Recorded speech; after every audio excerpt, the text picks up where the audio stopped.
The phrase neutral game is used quite a lot in the competitive Super Smash Bros. Scene, and is described as a quality that all top players are good at. If you want to be a top player at the game, you must also have a good neutral game. And while the statement is as correct as the phrase fire is hot, what really is a neutral game? What makes a neutral game so important? And more importantly, how can we become good at the neutral game? The phrase neutral game, or neutral for short, is used to describe a game state where neither player has a positional advantage. The emphasis is on position rather than a stock lead or percent lead, mainly because, well, it would be easier for a boxer to get hit in the corner rather than getting hit at the start of the round. Mainly because, well, in the corner, there's no space to actually move and dodge. In neutral, the objective of both players is to put their opponent in a disadvantageous spot where they're more likely to get more hits in or potentially kill their opponent. If they get the hit, they're in advantage state, but if they are hit, they're in disadvantage state. So now we know that having a good neutral is essential, since obviously you want to be hitting your opponent more, while also getting hit by your opponent much less. However, because of this, a lot of people misinterpret the neutral game. To them, there are only two ways to play it, aggressive and passive. The way to beat aggressive play is passive play, and somehow the only way to beat passive play is more passive play. But then, why can't we take this to its most logical extreme, where in 20XX, everyone plays Fox, and rock, paper, scissors is now what's used to determine the outcome of a match? The obvious answer is that neutral is a much more deep and nuanced game state than you may think. And although we're not able to explain every single intricacy of neutral in one video, we at You Suck at Neutral want to at least explain one of its many nuances, with what legendary Guilty Gear player Majabo calls the three-way structure, or what I like to call the neutral triangle. One of the most common situations you'll see in neutral is your opponent throwing out an aerial or tilt as if they're not trying to hit you. This is called a poke. It's meant to catch you in your movement, or it's meant to hit where you might move into. Generally, good pokes have long range, low startup, safety on shield, low end lag, and cross-up potential, with the best ones having a combination of these qualities. High reward is also a desirable quality, but not necessarily a determining factor of what makes a poke good. But not all pokes are created equal. For example, Cloud's back air is significantly better than Mario's F-tilt at poking. Some examples of strong poking moves are Ness forward air, Ike neutral air, and ZSS Zair.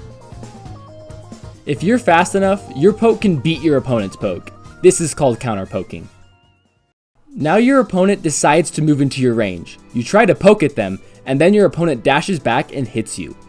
Your opponent anticipated your attack and whiff punished you, a form of reactive play that specifically counters poking. There are many ways to play reactive. Maybe instead of dashing in and out, the opponent could just dash back and punish you on whiff. Or maybe you're throwing out a bunch of pokes in their face, so they wait and punish you for it. You don't always have to whiff punish to play reactive. You could also run in, shield, and punish their attack out of shield. This works because many moves are safe on block because of their spacing, but running in and shielding can turn a safe move into an unsafe move, because there is a smaller space between you and the opponent. However, this depends on your out of shield options combined with your opponent's character. How safe are their moves on block? What answers do they have to shielding? And do those answers yield good reward? Keep these questions in mind when you're deciding to emphasize shielding in your game plan. Like pokes, not all reactive play is equal. Some characters are better at whiff punishing than others because of their good movement speed. Maybe they have a fast attack or a fast projectile. Or maybe they have a fast move out of shield. So we now know what our opponent is doing. How do we beat this whiff punishing? We can't poke them because they'll react to it and punish, and we can't use our own reactive play because there's nothing to react to. But if they're waiting for us to use an attack, and we know they're going to dash back to make us whiff, why don't we attack where they're going to dash back to? This is called overshooting, which beats reactive play. Every character can overshoot into the opponent by running at them and grabbing, or by tomahawk grabbing, which is jumping at your opponent and grabbing them when you land instead of using an aerial attack. You can also overextend with a lunging dash attack or command grab to call out your opponent's dash back. Overshooting works because there are no obstacles in your way of running up and hitting your opponent.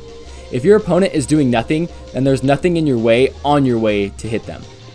So how can you punish your opponent for overshooting into you? With a poke. If you hit your opponent before they can get to you, you've stopped their overshoot attempt. So what's the counterplay to a poke? Reactive play. If your opponent keeps swinging into the air, you can wait for them to attack and punish them in their end lag. Now we've created a rock, paper, scissors dynamic.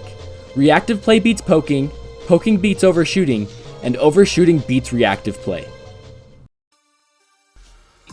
Although using the neutral triangle is a good way to start learning how to play neutral, there's so much more nuance to it, especially with the incredibly large amount of matchups that the game has.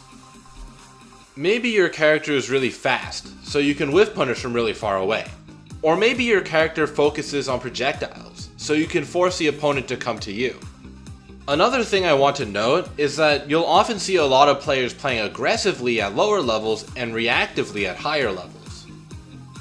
However, at a high level, playing with only one corner of the triangle is insufficient, and if you really want to become one of the best, you'll have to start using all three.